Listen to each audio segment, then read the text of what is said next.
ก็จะเป็นอัลฟานีเนาะมีรถน้ำได้มีรถบดรถเจดอยู่น้ำกันจุดนี้อีกจุดหนึ่งพี่น้องเดี๋ยวเบิ่งก่อนโอ้เพิ่นกำลังลงยางกันซึมอีกจุดหนึ่งพี่น้องก็อยู่ช่วงก่อนสิฮอดบ้านไฮคือกันสำหรับจุดนี้โอ้ยาวเหยียดอยู่ได้นี่สำหรับช่วงก่อนสิฮอดเขตบ้านไฮปากเงิมนี่ล่ะเอายอลงยางกันซึมดำเปิดเลยรถเล่นได้แต่ทางเดียวเนาะเพิ่นก็เลยให้จราจรมาอำนวยความสะดวกเปิดรถแต่ละทางเพื่อบ่ให้มีการสัญจรแออัดนี่เทคนิคการยางกันซึมของเพิ่นพี่น้องก็โรยด้วยทรายเทคนิคการโรยทรายนี่ความหมายของเพิ่นโรยให้มันแห้งไวเพื่อให้ยางแห้งไวเร่งที่จะอัดสะพานนั่นเองนี่เพิ่นย้ายทรายมาจนยาวมาฮอดทางนี้แล้วหลังจากนั้นแล้วเพิ่นก็อีกบ่โดนเพิ่นก็จะเอารถเข้ามาอัดฟันเลยนะแอดฟันทางนี้ก็จราจรเพิ่นจะปิดรถไว้เนาะเปิดแต่ละทางถูกต้องแล้วบ่ซั่นรถเข้าไปอัดกันแล้วมันจะเฮ็ดให้เกิดปัญหารถติดใช้เวลาดนเพิ่นเฮ็ดลักษณะนี้ถูกต้องแล้วเปิดรถแต่ละทางโอ้ทางจุดนี้งามพี่น้องอัดสะพานเฮ็ดแล้วไปใหม่ๆสวยงามเลยอยู่เขตบ้านหนองภูเวียงก่อนที่ฮอดบ้านพร้าวเนาะแม่นบ่ก่อนที่ฮอดบ้านพร้าวพี่น้องเดี๋ยวพาทุกท่านเบิ่งเส้นทาง13สายใต้อีกจุดหนึ่งจุดที่ว่าเพิ่นเฮ็ดสำเร็จไปแล้วพี่น้องก่อนที่จะฮอดเขตบ้านไฮเมืองปากเงิมสำหรับจุดนี้งามหลายเอาความสำเร็จมาให้ทุกท่านได้เบิ่งอีก1เส้นทางพี่น้องอีกจุดหนึ่งกับเส้นทาง13สายใต้คือกันนั่นแหละว่าแต่ว่าเป็นอีกจุดหนึ่งที่ว่าเพิ่นเฮ็ดสำเร็จสวยงามแล้วสำหรับตอนนี้เฮากำลังแล่นลงไปทางบ้านไฮปากเงิมอยู่เขตบ้านหนองภูเวียงงามล่ะเด้อสำหรับจุดนี้สรุปแล้วเพิ่นเฮ็ดมาเป็นช่วงเป็นจุดไปเนาะบางจุดก็ยังเป็นป่าไม้อยู่ก็มีบางจุดก็สำเร็จสวยงามแบบนี้แหละต่างแต่ว่าหากบ่ทันได้สมบูรณ์ซื่อๆเนาะมันยังต้องได้มีตีเส้นจราจรแล้วก็ไฟสองทางอีกเป็นรายการตามมาแต่ว่าในเวลานี้สังเกตเห็นจุดนี้เพิ่นที่ลงอัดยางลงอัสฟันสวยงามเลยแหละแลนนิ่มนวลเลยพี่น้องแต่ว่าบ่แน่ใจว่าจะเป็นสั้นตำมิดหรือจะมีอีกสั้นหนึ่งบ่หั่นน่ะยังบ่แน่ใจเพราะว่าการอัสฟันเนี่ยเพิ่นก็เฮ็ดเป็นสั้นคือกันเด้จะมีหลายสั้นคือกันโอ้ทางหน้าเนี่ยเพิ่นกำลังอันนั้นนี่บ่รถยางอันนี้แล่นนำหน้าเฮาเนาะมาฮอดจุดนี้นี่เองโอ้ทีมงานเพิ่นพี่น้องมาฮอดช่วงนี้เนี่ยรู้สึกว่าอยู่ในช่วงที่เพิ่นกำลังเตรียมที่จะอัดอีกว่าซั่นต่อไปโอ้เพิ่นกำลังอนามัยทีมงานไอ้น้องเพิ่นกำลังอนามัยเอาปัดฝุ่นออกจากหน้าทางนั่นน่ะเตรียมที่จะอัดสะพานอีกสลับจุดนี้นี่ห้อยรถอันนั้นเพิ่นเลยบ่นี่นะรถฝอยเป็นรถฝอยลวดนั่นน่ะก็สำหรับคัดหน้าทางเพื่อที่จะให้มันสะอาดเนาะอนามัยหน้าทางเพื่อที่จะเกี่ยมอัดเบสคอร์ดอัดสะพานเนาะลงหน้าลงหลังไว้เป็นงานอัดสะพานจุดนี้คิดว่าก่อนที่จะเข้าไปเขตบ้านพร้าวเด้อพี่น้องเอ้ยเขตบ้านพร้าวเขตบ้านไฮปากเงิมเอาอัปเดตเส้นทางเป็นช่วงเป็นจุดให้ทุกท่านได้รู้ว่าจุดใดที่ว่าเพิ่นกำลังเฮ็ดและก็เฮ็ดไปแล้วประมาณนั้นเนาะมาเราสู่กันฟังพี่น้องโอ้กำลังอัดเบสคอร์ดลงเบสคอร์ดเรียบร้อยแล้วรถเกียรรถโลอยู่ทางด้านหน้าพุ่นกำลังเร่งลงมือกันอย่างต่อเนื่องวันนี้ก็อยู่ในช่วงเดือนกรกฎคือกันพี่น้องปี2026ติดตามและอัปเดตการเร่งรัดพัฒนาถนนหนทาง13สายใต้ให้ทุกท่านได้เบิ่งได้รับรู้ไปนำกันนี่รถเกียรเพิ่นกำลังจะแล่นเข้าไปรถโลเพิ่นก็จอดท่าโอ้รถเกียรมี2คันพุ่นวะนี่คันนึงทีมงานเพิ่นนี่ถือว่าเอาใจใส่อยู่ได้นี่ทีมงานแน่นหนาพี่น้อง อดใจรอไปน้ำกันใจเย็นๆใส่รถใส่ถนนมีสติพี่น้องเอ้ยพยายามอำนวยความสะดวกให้แก่กับการทางเพิ่นหั่นล่ะว่าบ่แล้วปีนี้ก็คือสิแล้วปีหน้าอยู่ดอก แม่นบ่แล้วปีนี้ก็แล้วปีหน้าเนาะบ่แล้วปีหน้าก็แล้วปีฮื้อเท่านั้นแหละถึงจิบ่ได้ไวบ่แล้วไวแต่ว่าก็เพิ่นก็ลงมือไปก็ฮู้แล้วว่าเพิ่นก็ยังลงมือไปอยู่ทุกมื้อหั่นน่ะทุกมื้อทุกเดือนเออแต่ผ่านมาบ่ทันได้เฮ็ดก็ยังบ่ทันได้เฮ็ดเนาะก็ยังผ่านมาแล้วบัดนี้มาถึงปัจจุบันนี่เพิ่นก็ลงมือไปถึงจะบ่ไวแต่ก็เป็นเรื่องปกติโอ้ทางหน้าพุ่นจังได๋คือว่าออกกันอยู่แล้วบัดนี้ลงเบสคอร์ตคือกันรู้สึกว่ารถจะเบี่ยงซ้ายนี่เฮาก็เบี่ยงซ้ายเลยซะสงสัยค่ากับรถเจ็ดเห็นป้ายบ่ครูบาบ้านใดนี่บ้านพร้าวบ่บ้านสมสรุกติโอ้เด้พี่น้องรถเจ็ดเพิ่นกำลังอัดเบสคอร์ตนี่คักว่ะเอ้าต่อก้นไปเฮาก็ได้เบิ่งเพิ่นเฮ็ดทางไปนำก็ประมาณนี้แหละพี่น้องถ้าว่าท่านใดได้ไปได้มาถนน13สายใต้นี่ก็สิไป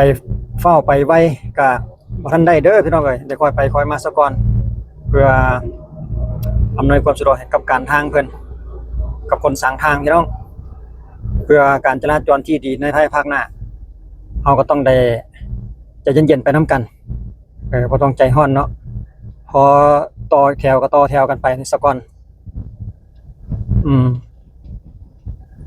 จุดที่ว่าเพิ่นกำลังลงมือเนี่ยนะโอ้คักเว้ยเครื่องจักรหนักครบเสร็จเลยทั้งรถจกรถเจ็ดรถโล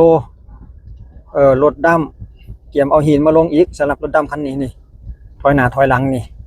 โอ้รถดำมาเป็นขบวนเลยยาวเหยียดเลยว่ะแกอันนั้นมาได้หั่นแกหินนั่นมาเตรียมอัดเบสคอร์ต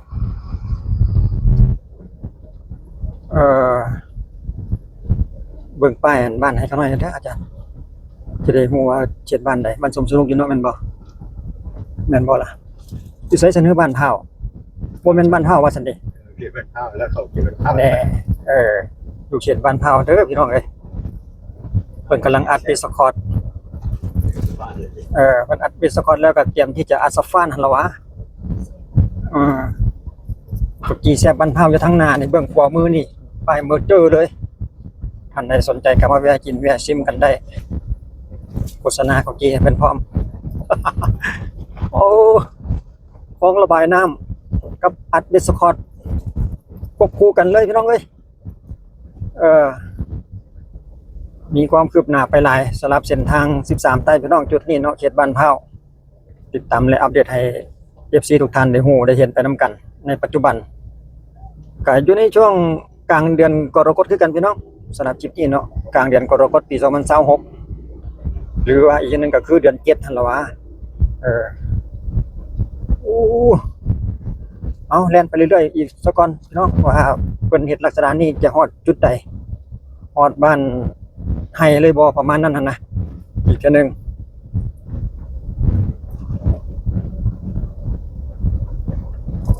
เดี๋ยวเขาจะอัปเดตคลิปนี้เขาจะอัปเดตจนอันฮอดขัวบ้านไห้พุ่นแหละพี่น้อง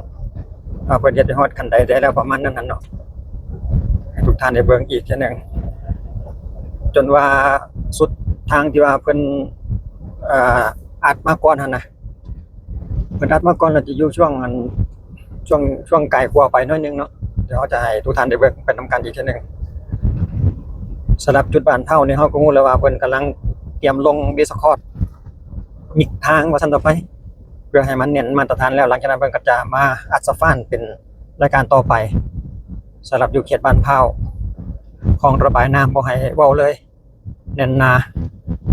เป็นคลองแบบสำเร็จรูปเด้อพี่น้องเฮาเห็นเพิ่นอัดเป็นแท่งมาแล้วก็วางเลยได้เกี่ยวกับคลองระบายน้ำนี่ลักษณะนี้นี่ล่ะบ่โอ้คักว่ะแบบนี้ก็ดีจังนึงง่ายดีแต่ว่าเรื่องมาตรฐานนี่ก็ยังบ่แน่ใจ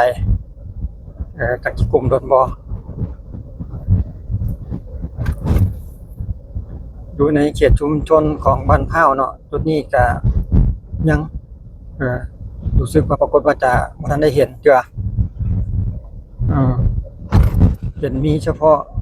ก่อนที่จะเข้ามาในเขตชุมชนนั้นหลังจากเข้ามาในเขตชุมชนแล้วก็บ่เห็นยังบ่ทันได้เห็นดำเนินการบัดมาฮอดจุดนี้ที่จะอยู่โซนบ้านนี่ก็เริ่มเห็นมาอีกบาทเด้เพิ่นจะเว้นไว้เฉพาะในชุมชนอาจจะมีปัญหาอาจจะบ่ทันได้สะดวกในการก่อสร้างก็เลยเว้นไว้ก่อนแหละหลังจากออกมาแล้วก็จะมาเฮ็ดอีกโอ้กว้างๆมาตรฐานจุดนี้ก็ลงหินไปแดแล้วเนาะสังเกตเห็นจะมีหินมีคล้ายๆว่าอาจเป็นสปอตไปแดแล้วหั่นน่ะ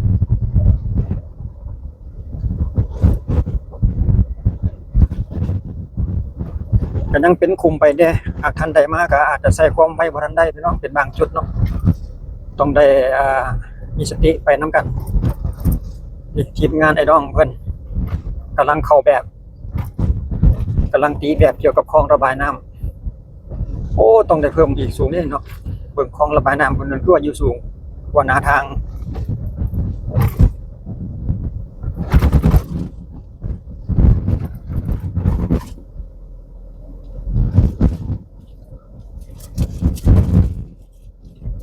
ฟ้าคือว่าเปลี่ยนสีครึมๆมืดๆโอ้จุดนี้นี่ถือว่ายาวเหยียดเลยนี่นะคลองระบายน้ำเรียบร้อยแล้วเด้นี่จุดนี้นี่โอ้เบิ่งทางด้านหน้าเฮ็ดอิหยังหั่นคือเห็นมีรถโลอัดสะพานอีกมั้งหั่นน่ะจุดนั้นก็ได้โอ้แม่นแท้แสดงว่าจุดใดเพิ่นได้นี่ก็อาจเป็นน้ำเรื่อยได้นี่โอ้มีฮอดไอ้น้องจราจรมาอำนวยความสะดวกวันนี้ยืนแท้แลอยู่นี่เอออัดสะพานแท้พี่น้องเด้กำลังรอรถหินกำลังรอรถหินมาเพื่อที่จะอัดเด้เพิ่นฉีดยางไว้เป็นที่เรียบร้อยแล้วเฮาเลี้ยวไปดำปื๊ดเลยเบื้องซ้ายมือครับพี่น้องมีความคืบหน้าไปหลายพี่น้องเป็นยางซึมแม่นบ่อาจารย์ยางซึมเนาะก่อนที่เพิ่นจะอัดห้องพื้นฉีดยางกันซึมห้องพื้นซะก่อนว่าซั่นต่อไปโอ้จราจรเพิ่นมาโบกรถไปเลยเนาะเพราะว่าโอ้ทางขรุขระพี่น้องเพราะว่าเพิ่นนั่นต้องปิดรถแต่ละทางนะต้องอัดรถแต่ละทางแต่ละด้านเพราะว่าไปได้เลนเดียวได้เพราะเลนหนึงเพิ่นเตรียมที่จะอัดสะพานนั่น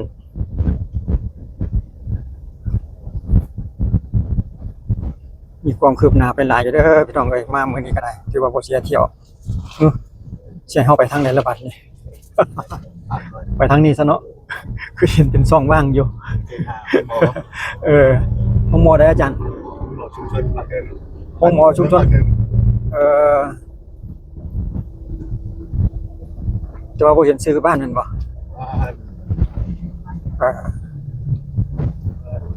วันนี้มื้อนี้มากับครูบาได้พี่น้องเอ้ยมื้อนี้พาครูบาไปจิตของสงฆ์หน่อยนึงเนาะก็เลยมีโอกาสได้มาพาครูบาเพิ่นมาก็เลยได้นั่งลมกับเพิ่นไปนำก็ให้ครูบาช่วยว่าให้ช่วยเบิ่งว่าอันนี้เป็นบ้านใดแบบนั้นนะข้าพเจ้าก็จะได้บรรยายถูกจะได้ให้ FC ได้ฮู้นำกันว่ามันมาเฮ็ดจุดนั้นจุดนี้ฮอดบ้านนั้นบ้านนี้เด้อประมาณนั้นจะได้เข้าใจง่ายไปนำกัน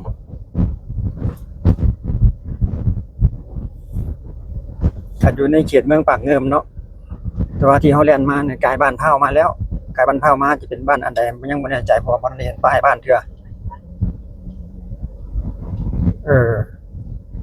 จุดที่ว่าเพิ่นกำลังเล็งเตรียมที่จะอัดสะพานเมื่อกี้นี้เองเนาะดิพอข้ามมาจุดนี้แล้วก็เรียบจิ๊บอัดเป็นที่เรียบร้อย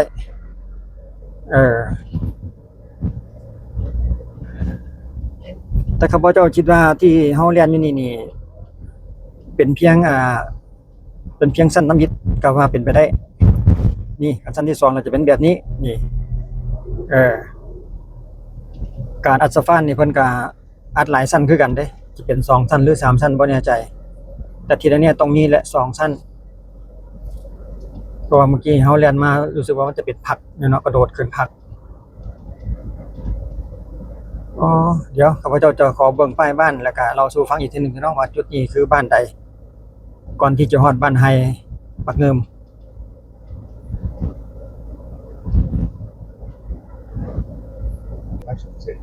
ปรากฏว่าเป็นบ้านสมประเสริฐพี่น้องเออเข้าใจกันง่ายๆเนาะเขตบ้านสมประเสริฐ ติดที่ว่าการเขาเขียน เอ ชื่อ อนี่วะ สำ นี่ว่าสำนักงานของเมืองปักเงิมเบื้องซ้ายมือนี่เนาะเออปกครองเมืองปักเงิมโอ้แสดงว่าสำเร็จไปหลายสมควรแล้วนี่เนาะก่อนที่จะเข้าไปหาเขตบ้านไฮนี่ถือว่าแล่นอย่างง่ายดายเด้อซั่นนี่เรียบกริบเลยเอาเบิ่งไปอีกจักระยะหนึงเบิ่งก่อนพี่น้องต่อไปจะเป็นเขตบ้านใดอีกเทื่อหนึงเออ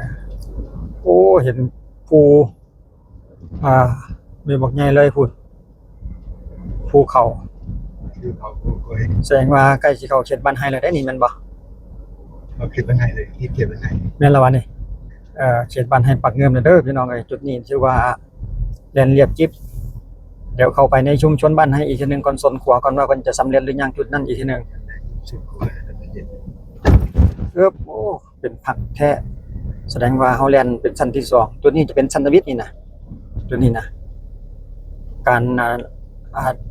อัศฟ้าเนี่ยเพิ่นก็เฮ็ดหลายชั้นคือเว้าหั่นแหละติดตามและอัปเดตความคืบหน้าของเพิ่นพี่น้องช่วงเดือนกรกฎาคมปี2026ให้ทุกท่านได้เบิ่งไปนํอีกทีหนึงเนาะพอสู่ฟังกันอีกทีหนึงเพราะว่าข้าพเจ้าเองก็โดนเติบและบ่ได้มาก็เลยบ่ได้ฮู้ความคืบหน้าของเพิ่นหั่นนะมีโอกาสได้มาแล้วก็เลยได้อัดคลิปแล้วก็ลงเพื่อให้ FC ทุกท่านได้ฮู้ไปนํสำหรับผู้ที่ยังบ่ได้มาเนาะก็ได้ฮู้ได้เห็นไปนํข้าพเจ้าเลยถ้าผู้ที่ว่าได้เที่ยวสัญจรอยู่ทุกมื้อนี่ก็บ่เป็นหยังเบิ่งนํข้าพเจ้าอีกก็ได้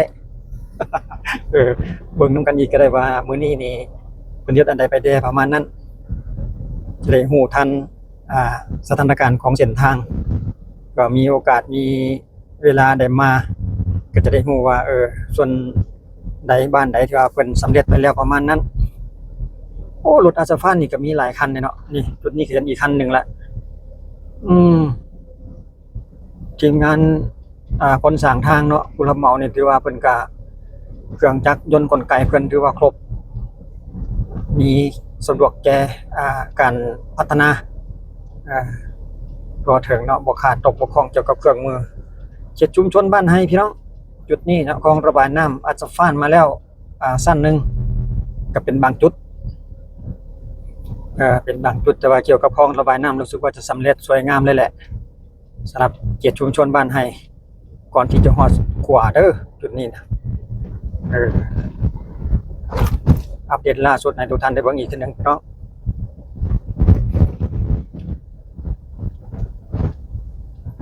ก็เป็นบางจุดน้อยคือจุดนี้ก็ยังบ่ทันได้อัดเทื่อเนาะจุดนี้นะจุดที่ว่าเป็นมีห้านขายเฟอร์ห้านขายเครื่องขายของนี่แหละชุมชนจุดนี้นี่ก็ยังเทื่อก่อนที่จะขึ้นขวาทางด้านหน้า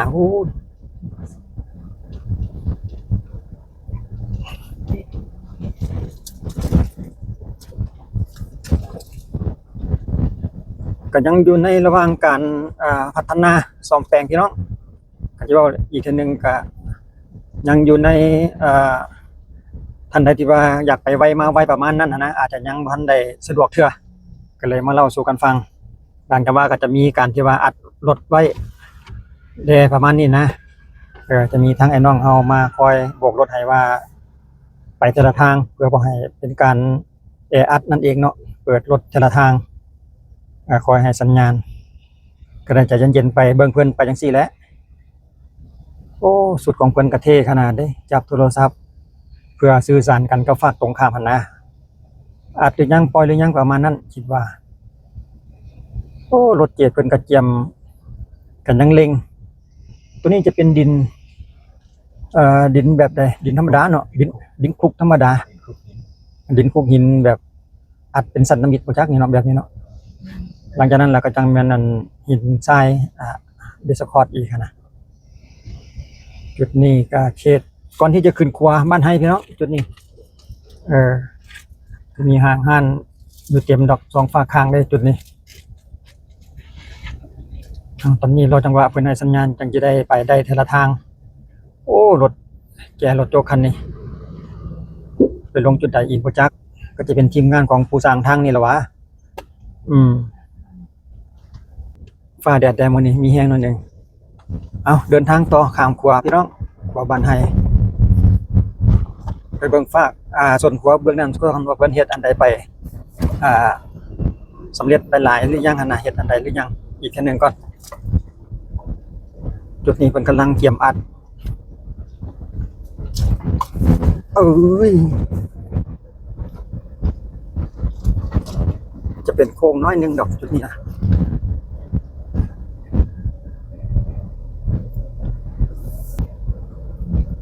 ขัวข้ามน้ำเงิมบ้านไฮเมืองปากเงิมพี่น้อง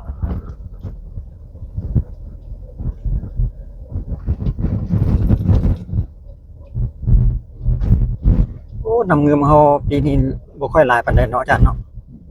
ขึ้นเดือนเจ็ด ดูช่วงเดือน7เดือนกรกฎนี่น้ำเงิมยังน้อยอยู่ขึ้นเรื่อยๆเลยมีแต่สีน้ำเงินมันไหมเดินบนเทียบกับน้ำขม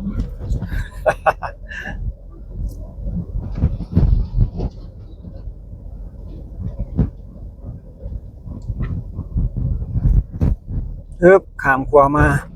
ปั๊บคลองระบายน้ำเรียบร้อยเนาะแต่ว่าทางนี่ยังเหมือนเดิมนะแม่นบ่ทันอัดที่นี่ยังเป็นทางเก่าเดิมอยู่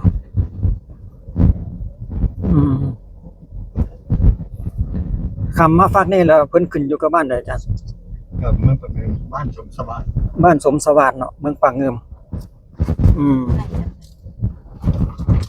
สรุปแล้วข้ามขัวมาก็เป็นบ้านสมสวัสดิ์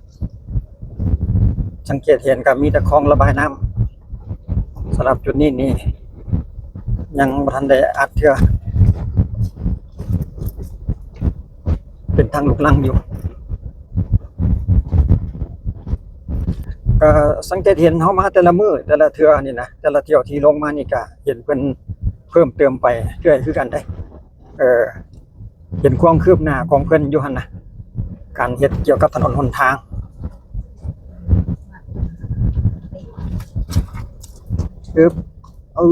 คลองระบายน้ำไหม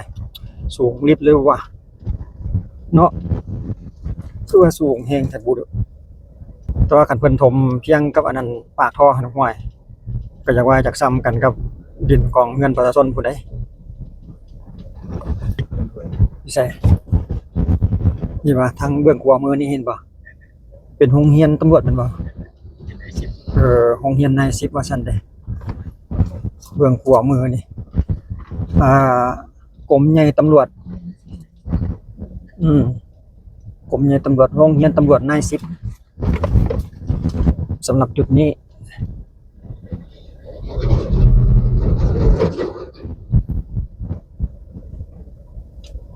ก็ยังสังเกตเห็นแต่คลองระบายน้ำจะสำเร็จสำหรับจุดนี้นี่เนาะยังเหลือแต่มาอัดหน้าทางเนี่ยก็สามารถเทได้เลยได้นี่ลาดยางหรือว่าอาร์ตเวสคอร์ดหรือว่าอาร์ตซัฟฟานก็สามารถเฮ็ดได้เลยเนาะเพราะว่าคลองระบายน้ำมาเป็นที่เรียบร้อยแล้วสะออดมันคลองระบายน้ำเพิ่นพี่น้องเอ้ยเบิ่งไหมแสดงว่าเพิ่นต้องยกระดับทางขึ้นอีกนี่หลายสมควรเติบได้นี่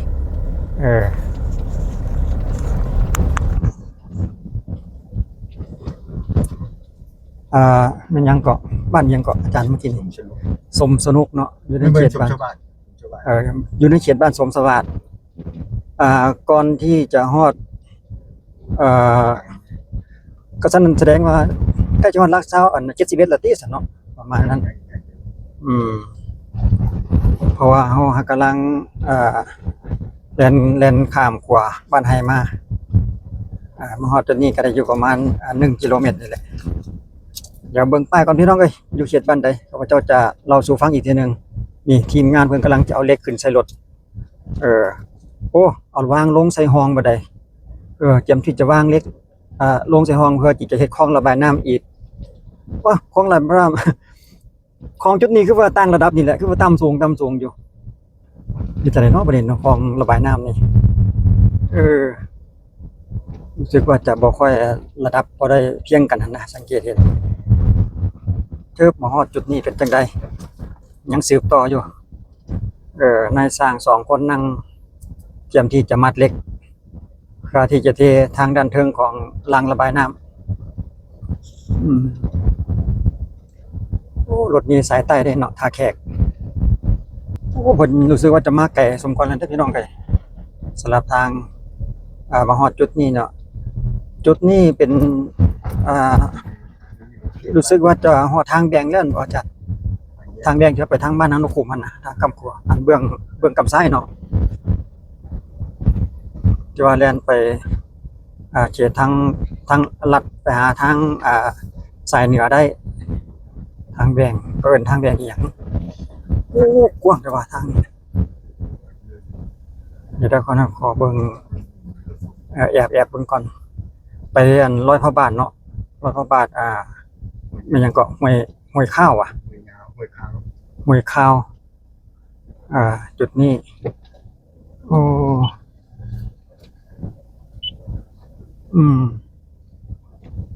แต่ว่าเราสังเกตบางทางจุดนี้ก็ยังอยู่ใน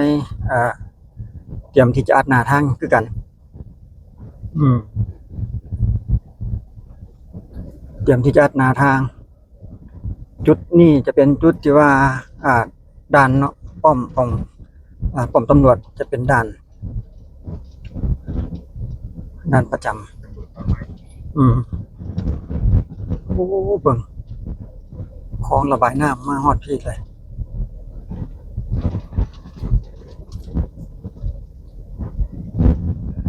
นี่ด่านเพิ่นจะมาตั้งอยู่จุดนี้เนาะเพราะว่าทางเพิ่นกำลังซ่อมแปลงเพิ่นจะเป็นตัวตั้งอยู่จุดนี้ด่านจะอยู่จุดนี้ถือว่าประจำเนาะด่านนี้นะประจำทั้งกลางเว้นกลางคืนเลยที่จุดนี้พอสังเกตกลางคืนมาก็ยังเจอสำหรับด่านจุดนี้ไกลด่านจุดนี้ไปเป็นหยังนาไซโอ้แล่นเรียบเลยพี่น้องนี่สังเกตเห็นป้ายบ้านเพิ่นเขาเขตเมืองท่าพระบาทเนาะบ้านนาไซแจ้งว่าจากจุดนี้ไปจนฮอดพุ่นแหละปากสันเล่นบ่เส้นทางเส้นนี้นี่สรุปแล้วก็มาเพียงจุดนี้พี่น้อง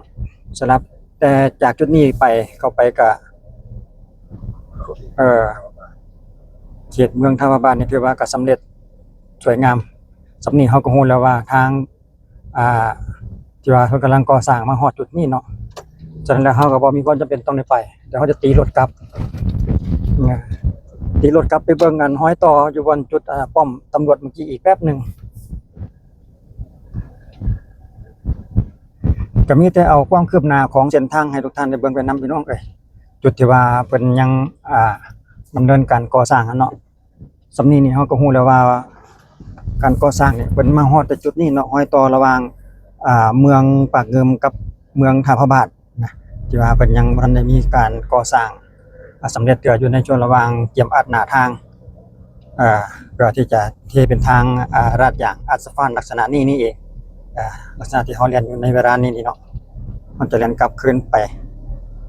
เพื่อปิดชิปสำหรับคลิปวิดีโอเฮาก็จะจบเพียงส่ำนี้พี่น้องสรุปง่ายๆก็คือทาง